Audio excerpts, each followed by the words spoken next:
बात सही है। सच्चिदानंद रूपाय विश्वोत्पत्त्यादि हेतवे तापत्रय विनाशाय श्री कृष्णाय वयं नुमः। सच्चित आनंद भगवान सच्चिदानंद स्वरूप हैं, विश्व की उत्पत्ति पालन संहार करने वाले। ऐसे भगवान को हम नमस्कार करते हैं। शुकदेव जी का जन्म हुआ। शुकदेव जी, अब देखो ये कथा है भागवत जी की। शुकदेव जी का जन्म हुआ, जन्म लेते ही शुकदेव जी चल पड़े। देखो टाइमिंग देखिए, शुकदेव जी का जन्म हुआ और जन्म लेते ही चले गए। कहां? जन्म लेते ही बच्चा रोता है, पर शुकदेव जी ने ऐसा नहीं किया। शुकदेव जी का जन्म हुआ और जन्म लेते ही चले। कहां? जंगल। क्या करेंगे? तपस्या। क्यों? पिता ने रोका। शुकदेव जी के पिता वेदव्यास जी जब रोके, बेटा पुत्रेति तन्मयतया तरवोभिनेदुस्, पुत्र रुको रुको रुको रुको रुको। क्या हुआ पिताजी? अरे बेटा तुम पैदा हुए हो, वो कहां भाग गए? रुको, तुम थोड़ा बड़े हो जाओ, शादी ब्याह कर लो, बच्चे पैदा कर लो, फिर जाना सब छोड़ छाड़ के। शुकदेव जी बोले नहीं, मैं इस प्रपंच में उलझना नहीं चाहता। पहले मैं उलझूं फिर सुलझूं, तो जब ऑलरेडी सुलझा हूं तो उलझूं क्यों? अभी मैं सुलझा हूं, पहले उलझूं फिर सुलझूं नहीं। इसलिए सुलझा हूं तो सुलझा ही रहूं। मुझे जाने दो तपस्या करने। पुत्र आप अभी मत जाओ। शुकदेव जी बोले, पिताजी मैं अपनी माता के पेट में 12 साल रहा। शुकदेव जी अपनी मां के पेट में कितने दिन रहे? 12 साल। ये कथा कहां से शुरू हुई? आओ स्टार्ट कहां से हुई, शुरू से सुनते हैं। एक दिन भगवान शंकर माता पार्वती से बोले, चलो कथा सुनने चलते हैं। अमरनाथ के जंगल शंकर जी और माता पार्वती पहुंची अमरनाथ। अमरनाथ की यात्रा होती है ना, वहीं अमरनाथ में, जहां अमरनाथ भगवान शंकर जी विराजते हैं आज भी, वहीं पर शंकर जी बैठे और माता पार्वती बैठी। शंकर जी कथा सुनाने लग गए, पर शंकर जी ध्यान में कथा सुना रहे, आंखें बंद करके। पार्वती जी से बोले कि आप हुंका देती जाना, हमें यह पता लगना चाहिए कि आप जाग रही हो कि सो रही हो। पार्वती जी हुंका देती गई। पार्वती जी को नींद आ गई, माता जी सो गईं। बगल में एक तोता था, तोता मिट्ठू। उस तोते ने शंकर जी से सारी कथा सुनी, पर माता पार्वती को नींद आ गई। तो तोते ने कहा कि शंकर जी अब कथा सुनाना बंद कर देंगे, क्योंकि माता जी ने हुंका देना बंद कर दिया। तो तोता ने अपनी भाषा में हुंका देना स्टार्ट कर दिया। हुंका समझते हो? एक राजा था, एक रानी थी, तो हुंका देते गए शुकदेव जी। जब पूरी कथा हो गई तो शंकर जी ने डमरू बजाई, जयकारा लगाई, बोलिए कृष्ण कन्हैया लाल की। तो माता पार्वती की नींद खुल गई। माता जी ने कहा, भोलेनाथ आगे क्या हुआ? शंकर जी बोले, कथा तो पूरी हो गई। आप कहाँ थी? मैं सो गई थी। शंकर जी बोले, आप सो गई थी तो कथा किसने सुनी? हुंका तो बराबर मिला। तब शंकर जी ने अगल बगल झांका तो तोता नजर आ गया, छोटा शुक। शंकर जी ने त्रिशूल निकाला और शुकदेव जी को मारने दौड़े शंकर जी। वो उड़ता उड़ता बद्रीनाथ आ गया। अमरनाथ से बद्रीनाथ आ गया। सरस्वती नदी के किनारे वेदव्यास जी की पत्नी अपने बाल सुलझा रही थी धूप में। उनको जमहाई आ गई। जमहाई आई तो उनका मुंह खुला, तो मुख के द्वार से वह तोता गर्भ में जाके प्रवेश कर गया। शंकर जी आए, देवी हमारा चोर यहां आया है, आप कृपया उसे हमारे हवाले कर दें। व्यास जी की पत्नी बोली कि शंकर जी आपकी चोरी हो गई। क्या चोरी हो गई आपकी? आपके पास तो कुछ है ही नहीं। तब शंकर जी ने कहा कि हमारे पास है भगवान की कथा और हमारा वही धन है। पायो जी मैंने राम रतन धन। हम भक्तों के पास तो भगवान के नाम के अतिरिक्त, कथा के अतिरिक्त कोई धन दूसरा है ही नहीं। शंकर जी बोले हमारा धन चुरा लिया, कथा पीछे से सुन ली। कौन सी कथा? बोले अमर कथा। व्यास जी की पत्नी बोली हे भोलेनाथ आप कितने भोले हैं। जब तोते ने अमर कथा सुन ही ली तो वो मरेगा कैसे? और आप मार डालोगे तो अमर कथा की फिर महिमा नष्ट ना हो जाएगी कि भाई देखो अमर कथा सुनी पर मर गए। शंकर जी चुपचाप वापस कैलाश चले गए। वो तोता अपनी मां के पेट में कथा सुना शंकर जी से और 12 साल तक मां के पेट में शंकर जी से सुनी हुई कथा का चिंतन करता रहा। भगवान का चिंतन, कथा किसकी सुनी? भगवान की। तो भगवान का चिंतन करते करते 12 साल में वह तोता भगवान के जैसा हो गया। आप जिसका चिंतन करते हैं आप वैसे हो जाते हैं, आप वैसे ही दिखते हैं जिसका आप चिंतन करते हैं। फिर क्या हुआ? 12 साल बाद व्यास जी ने अपने पुत्र से कहा बेटा बाहर निकल आओ, तुम्हारी मां को बड़ी पीड़ा हो रही है। सुखदेव जी बोले बाहर आऊंगा तो भगवान की माया बड़ी प्रबल है, पकड़ लेगी। तब बाहर नहीं आए। तब भगवान नारायण ने आकर कहा कि सुखदेव बाहर आओ, मेरी माया तुम्हें कभी नहीं पकड़ेगी।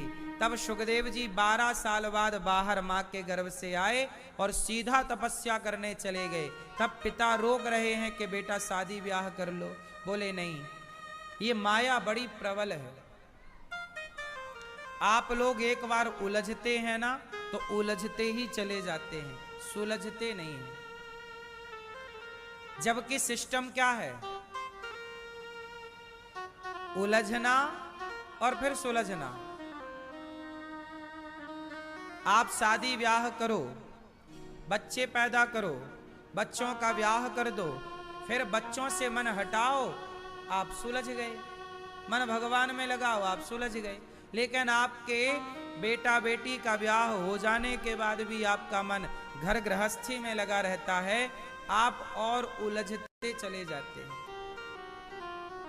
पहले आप अपने बारे में सोचते हैं, फिर पत्नी आ जाने से पत्नी के बारे में सोचते हैं, फिर पुत्र हो जाने से पुत्र के बारे में सोचते हैं, और फिर आप अपने बारे में कभी नहीं सोचते। सारी जिंदगी बेटा बेटी के बारे में सोचते सोचते मर जाते हैं। कभी अपने बारे में तो सोच लो। क्यों मेरी मां? आज आप लोग किसके बारे में सोचते हैं? बोलो। अपने बच्चों के बारे में, अपनी बेटी के, जबकि आपकी बेटी का आपने ब्याह कर दिया, जबकि आपके बेटे का आपने ब्याह कर दिया, तो अब क्यों सोच रहे हो? अब तो आप अपने बारे में सोचो कि आपका कल्याण कैसे हो, आपका भला कैसे हो, आपका ईश्वर से संबंध कैसे जुड़े, आपका रिश्ता भगवान से कैसे जुड़े। आप अपने बारे में नहीं सोचते। बच्चों के बारे में सोच सोच के आप मर जाते हैं, अगला जन्म बिगाड़ लेते हैं, फिर आपको 84 का चक्कर मिलता है, फिर जन्म मृत्यु मिलती है। इसलिए हमने कहा कि पहले जीते जी मुक्त होना सीखिए, क्रोध से मुक्ति पाइए, लोभ से मुक्ति पाइए, अभिमान से मुक्ति पाइए। जब आप अभिमान को त्याग दोगे, क्रोध को त्याग दोगे, जब क्रोध और अभिमान से मुक्ति मिल जाएगी, पराई नारी पराई पुरुष से आप मुक्त हो जाओगे, वासनाओं से, तब आपको मरने के बाद मुक्त होने से कोई रोक थोड़ी सकता है। अभी आप लोग बेटा बेटी में उलझे पड़े हैं, जबकि बेटा बेटी का ब्याह हो गया, फिर भी आप मुक्त नहीं हो पा रहे, पोता पोती के बारे में सोच रहे हैं। काहे इतना प्रपंच पाल के रखते हो? मुक्ति अब नहीं तो कब? क्यों मैया बताओ, आप में से कितने लोग यहां ऐसे हैं जिनकी बेटी और बेटों का विवाह हो चुका है? जिनकी बेटी और बेटों का विवाह हो गया वो हाथ उठा के बताएं। बेटी बेटों का ब्याह हो गया? हो गया। अब बताओ, अब आप मुक्त हो कि बंधे हो? तो मुक्ति पाओ ना, जिम्मेदारियां तो हो गई ना पूरी। बस अब बेटा बेटी अपना जाने, उनको सौंपो। चलो तुम जानो। सुनो, तुम बाप हो ना, तुम माँ हो ना, तुम्हें चिंता तो होती है बच्चों की, ठीक भी है। पर ये बताओ, तुम कितनी भी चिंता करो, पर बेटा बेटी के भाग्य का सुख और दुख उन्हें ही भोगना पड़ेगा। तुम बाप होकर भी, तुम माँ होकर भी कुछ कर ना पाओगी। जनक जी तो इतने बड़े राजा थे, पर बेटी के भाग्य में दुख आया तो क्या जनक जी ने कुछ कर लिया? सीता माँ को दुख उठाना पड़ा कि नहीं? बोलो। राम के भाग्य में दुख आया तो क्या राम के पिताजी उसे मिटा पाए? मैं बाप हूं बच्चों का, मां हूं बच्चों की। आप बाप हैं, आप मां हैं, लेकिन मां बाप होकर के भी क्या आप अपने बच्चों का दुख दूर कर सकते हैं? कर सकता हर बाप तो कोई बेटा दुखी ना होता। कर सकती हर मां बच्चों का दुख दूर तो कोई बेटी। यदि बच्चों का भाग्य माँ बाप बनाते तो किसी बेटी और किसी बेटे के भाग्य में दुख ना होता, लेकिन तुम नहीं बनाते हो, ईश्वर बनाने वाला। और जो बनाया है उसे तुम बदल नहीं सकते। इसलिए चिंता त्याग कर भजन करो। शायद तुम्हारे पुण्य से, तुम्हारे ईश्वर की शरणागति से बेहतर हो जाए भाग्य बच्चों का। इसलिए ज्यादा टेंशन लेने का नहीं, परेशान होने का नहीं। हर व्यक्ति अपना भाग्य लेके पैदा होता। को ना काहू को सुख दुख कर दाता, निज कृत कर्म भोग सब भ्राता। मेरे भाग्य का सुख और दुख मुझे भोगना पड़ेगा। आपके भाग्य का आपको भोगना पड़ेगा। ना आपकी मां कुछ कर सकती है, ना बाप कुछ कर सकता। क्यों कर सकता है?